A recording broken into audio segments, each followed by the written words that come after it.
And that was Spirit with Nature's Way here on KRIM 96.3 FM. Good morning, Rim Country. Chris Higgins in the studio. And we are doing our Community Spotlight program today.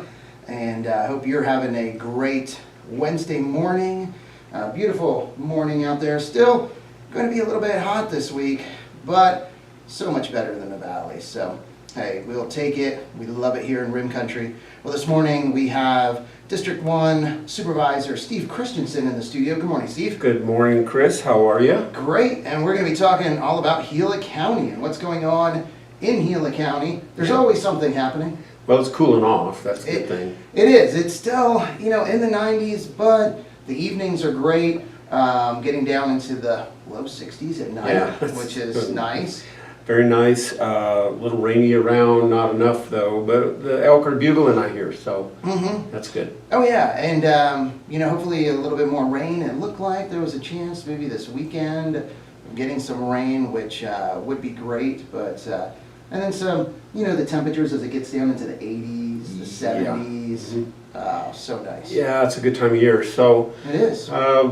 If nobody seems to know, there is a fire that's, it's a lightning caused fire that was up on the rim, small, but they're going to use it as a management fire. So they're bringing in a team to expand it, Gotcha. Use it. And that was, is it north of Pine? Kind of north up on the rim? You know where the Geronimo Boy Scout Ranch is? In that kind of Weber Creek Canyon area. It's up on the rim there. Oh, okay. About halfway up. I actually saw the smoke when the lightning struck a couple of days ago. And so it's only a couple hundred acres.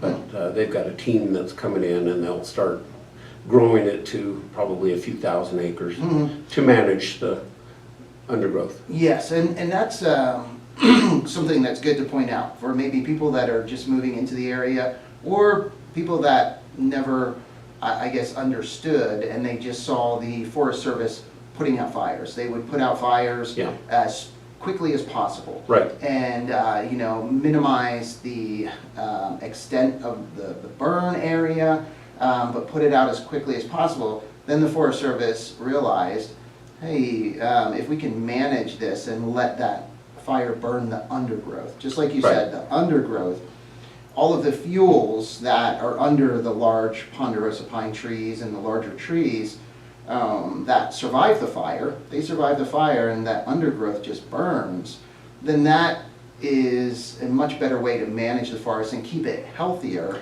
than stopping the fire like right away and not letting it do what it's intended to do. Because as you said, with lightning strikes, if there weren't people to put out the fires, they would just naturally burn.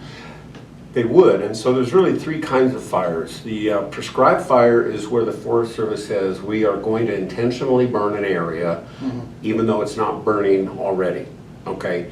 And I think they probably have to go through a lot more legal hoops to get that done. It takes time, it's a big deal. And it probably gets paid for in a different way too, which is important. So then when a fire does start either accidentally or through lightning, then they have a choice. They either suppress it, put it out as quickly as they can, and certain times of year that makes total sense because of the danger, or they call it a management fire, which means we're going to take something that's already there and we're going to use it, we're going to burn toward it, we're going to expand it, and so I have no doubt that they're going to burn several thousand acres up there. So if you see that smoke, it's like it's going to be heading north, so no one's in danger. And that's what some people that maybe didn't realize that or didn't know that that's why they're doing it.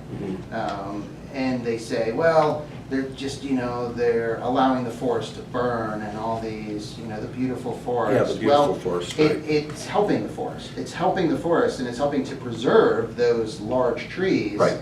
Because if that undergrowth grows and builds and gets to be too much, then you have the catastrophic fire. Yeah, they try and keep the fire colder than what turns into the catastrophic fires that top out, kill all the large trees and everything. So they're just trying to get a lot of the undergrowth. It helps in a lot of ways. So it reduces fire risk.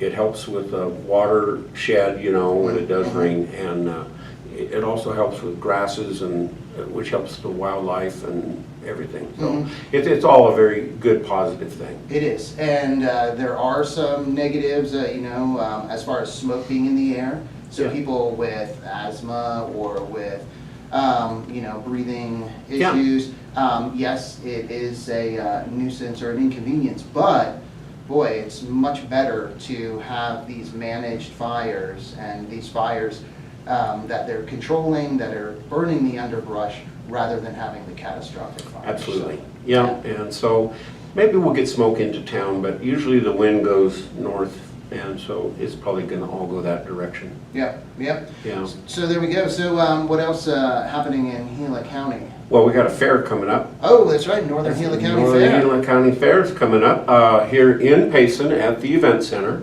Also going to have displays and stuff out on the Tribe, the gymnasium out there. And so go to the fair. Starts Friday and goes into Saturday.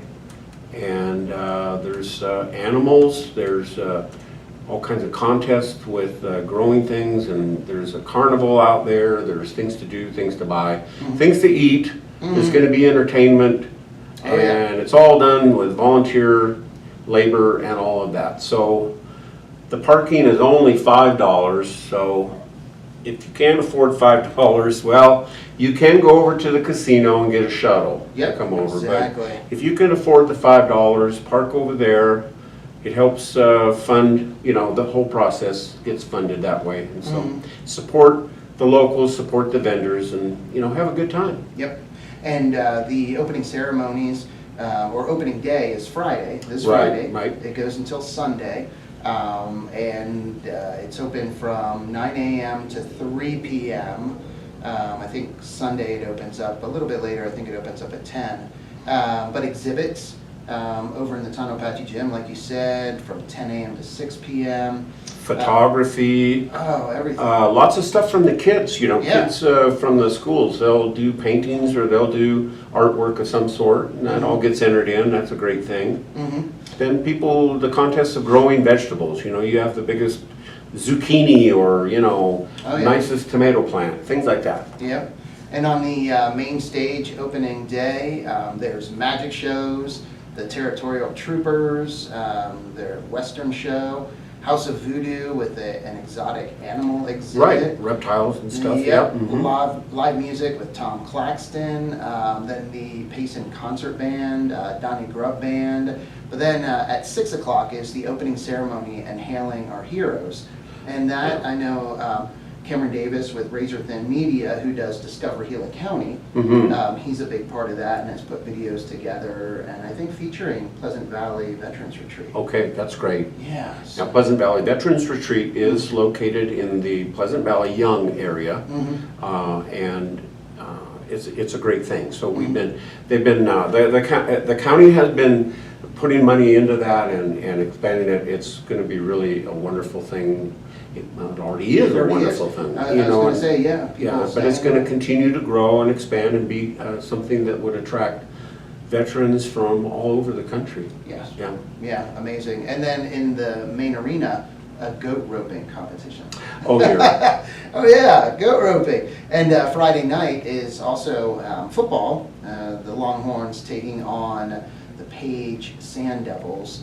And there's fifth quarter, which after the game, they encourage all the students to go to a business or a location where they have this fifth quarter, and so the students aren't, going out doing whatever. But so it's at the Northern Gila County Fair this year, fifth quarter. Yeah. So that should be great. Students with a valid ID get in free after the game, so they can go check it out. The carnival, as you said, that's always a big attraction. It is, and we're also having the Gila County Fair down south, and it's toward the end of September. I don't know the exact, September 27th-ish, right in there. If you're inclined to go south, they're going to have a big deal down there too. Yeah. There we go. So the fairs, it is fair season here in Gila County. It sure is. There Yeah, we go. and there's another, is it Matt Barr? He's a local. Yes. He's going to be singing at the fair up here. He is on Saturday, Matt Barr, and Moonshine Mafia. Moonshine Mafia. Yeah, Clay Soapland and his band performing Saturday on the main stage between 6 and 8, and then Matt Barr from 8 to 10. So yeah, I think a lot of people will be out to see those guys. Yeah, See great. that. Yeah, fun. Yeah. Yeah, so anyway, that's happening, and some of the other things that are happening in Gila County are just getting through the last of our budget commitments for this new year. So we run a fiscal year that starts really July 1. And so, you know, here we are already in September, but we're still finalizing this contract and that contract. And so anyway, we're doing great. Gila County, you know, we're doing good financially, and everything's kind of running like clockwork. We do have some paving projects that are happening up here in the north.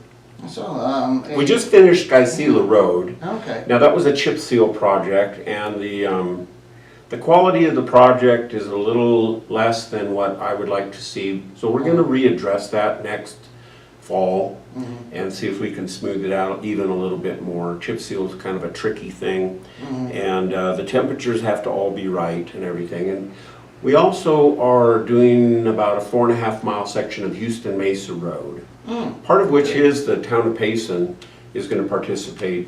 Oh, nice. Hopefully in that. It's about 0.6 miles of the town of Payson that will contribute to that. And then, so everything from basically the Home Depot going out about 4.5 miles. They're going to add shoulder, they're going to add rumble strips, it's going to be bike path, all of that, 4.5 miles, yeah. And 4.5 miles is approximately to where? You know, I don't know exactly, I'd have to go out and look, but I'm sure it's going to get toward the Freedom Acres area. Yes, okay, yeah. And it's badly needed, and we're going to pave the entire road. It's not just adding the shoulders. Gotcha.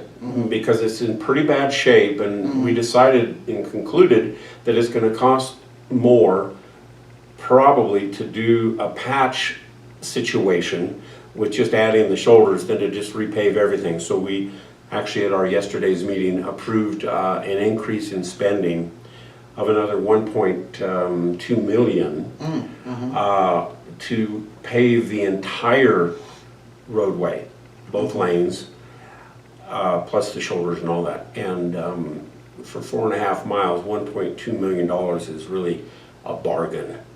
So we're looking forward to getting that done. So that's in process right now. The 64 road, also called the Control Road, so out at Tono Village, we've added a few miles of pavement out there toward the west. And then we're also going to be doing about 1 mile, a little more than 1 mile, right up there by Whispering Pines. Oh, that's what I saw. Yeah. Yeah, and so it's going to kind of go both directions. When you come to the stop sign, that's where the pavement ends. That Y right It's there. a Y, it's a left or a right, Yeah. and it turns to dirt immediately. Yeah. So we're going to pave about a 1/2 mile both directions. Oh, wow.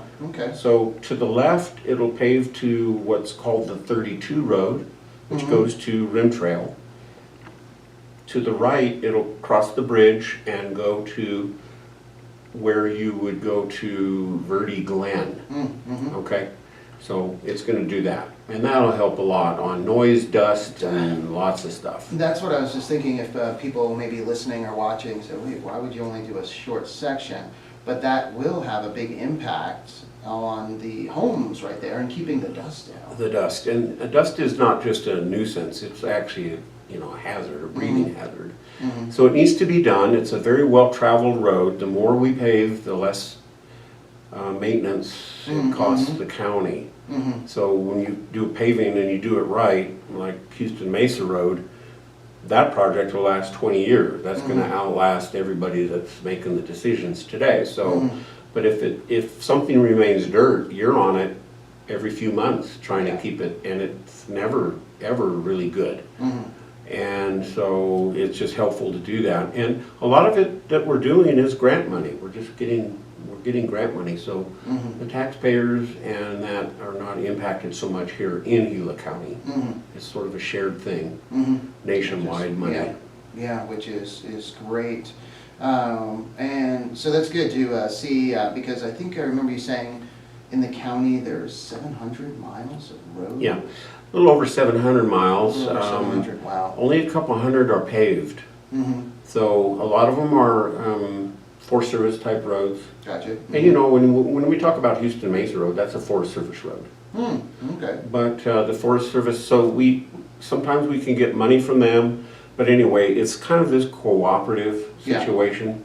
And so they don't maintain their own roads, they don't have that equipment, so they don't do that, so. It's on the county. It's on the county, and the county does it, and then we get some reimbursement, we get HERF money, which is money that comes from gasoline taxes, things like that. So the difficult thing about the HERF money is we are actually getting basically the same dollar amount today as we did in 2009. Yeah, well, because that rate hasn't been increased. It hasn't been increased, and it's based on sales. And think of the inflation that's occurred since 2009. So we're actually receiving the same dollar amount, but we're not receiving the same value. So we're down 15%, 20% below really the buyable, or the value. What you're able to buy, yeah. Right, and so the amount of road. we're having to operate that way. So it takes a lot of great planning and great management in order to make those things happen. And at the same time, we try and keep our equipment up to date. We have to buy new equipment. We try and increase wages and all those demands with the same amount of money. Well, also when you're doing roads now, when you're improving a road, you mentioned bike lanes. Yeah. So the bike lanes going in on the Houston Mesa road, where 20 years ago, in this area at least, you wouldn't be doing that. That just wouldn't be done. But now, that's expected. So if you're doing a new road, and especially if it's inside within town limits, there needs to be sidewalks, bike lanes, the drainage needs to be addressed, all of it. It isn't a case where you can just slap a road down with no sidewalks and no bike lanes. Well, exactly, and so just, and recreationally, a lot of people do use bikes a lot now. And I don't know how long it's been since you've been to Flagstaff, but we've been traveling up there because of some my wife's getting some work done through the bone and joint place up there. So we go up there, and now, you know, like Lake Mary Road, I call it, when you're still maybe 15 to 20 miles away from Flagstaff, that road, they have really expanded it to where it's used by the public, either joggers or bicyclers or recreational. And so, yeah, it's a great thing, because if you don't have that, you really, I wouldn't want to be riding my bike out on places that do not have a shoulder at all. No, no. And very dangerous. Yes. Yeah, you think of, and that's most of the roads outside of the state routes where there's an emergency lane, a pull-off area, or a place where you can pull off the road. But if you go 87 north to Pine, do not do that on a bicycle. No. And I remember they had, I don't know if you remember, but they would do the bicycle like ride. It wasn't a race, but they ride from Fountain Hills up the hill, and then some of them would continue up to Pine, up onto the rim, up to 260, and go over to 17. I'm like, that's scary. I'm surprised more people were not hurt, because people get impatient. You're right, you're behind a bicycle, you can't get around them on a very curvy road where you can't pass, and then they get impatient. And that, so that road to Pine should have shoulders at least. If you break down on that road, there's no place to even pull off. Yeah, there's a few pull-offs, and I noticed they did, I don't know, maybe you can call it a widening, but it looked like they put some material, some asphalt, just something, off the, off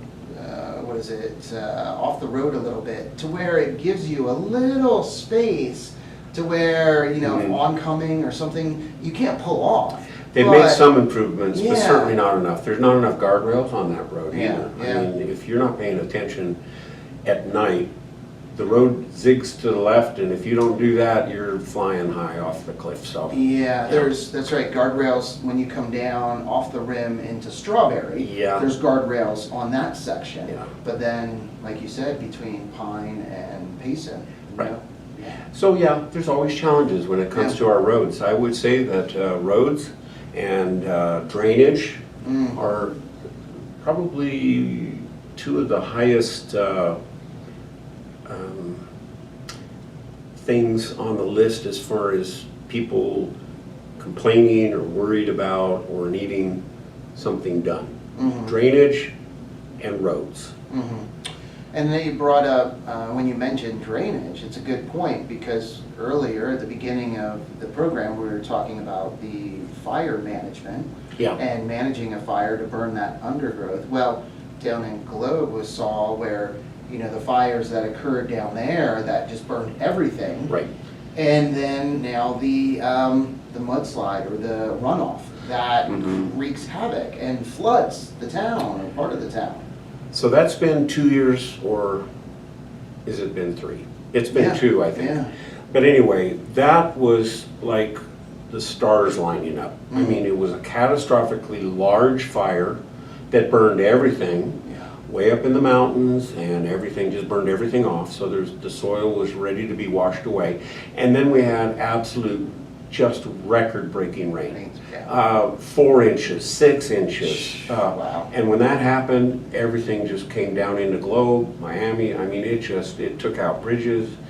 We're still working on trying to get Russell Creek or Russell Gulch Road fixed. We're trying to get money for bridge.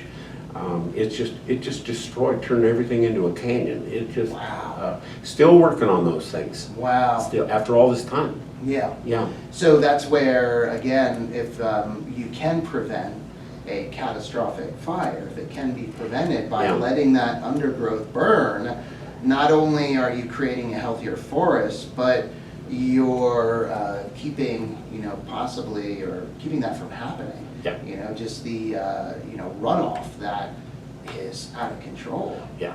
It's a challenge. Yeah. So Mother Nature, we can't control Mother Nature, but Yeah. we can at least try and say when Mother Nature is going to dump 8 Do its inches thing. of rain, Yeah. we should be a little prepared for it. Yeah, yeah. But in those really big gully washers, like I say, they're it's just going to come down everywhere. It's going to hurt. Yeah. And so then we get out and repair it. But there's several roads around Gibson Ranch Road going into Round Valley. Yeah. That's on the schedule to be redone. Okay. It's in bad shape. That's several miles. And Cemetery Road up in Pine, that's in very bad shape. And there's a lot of people who live out on that road. And so the crews, I called them up and said, I'm getting complaints. And so they were out there yesterday. And today probably they're doing some patchwork until it's on the schedule to be repaved. But, here we are, we're winding up. It's coming up to fall. So Yeah. the temperatures are going to climb or Get drop, low, and yeah. we're not going to be able to do that stuff that requires warmer temperatures.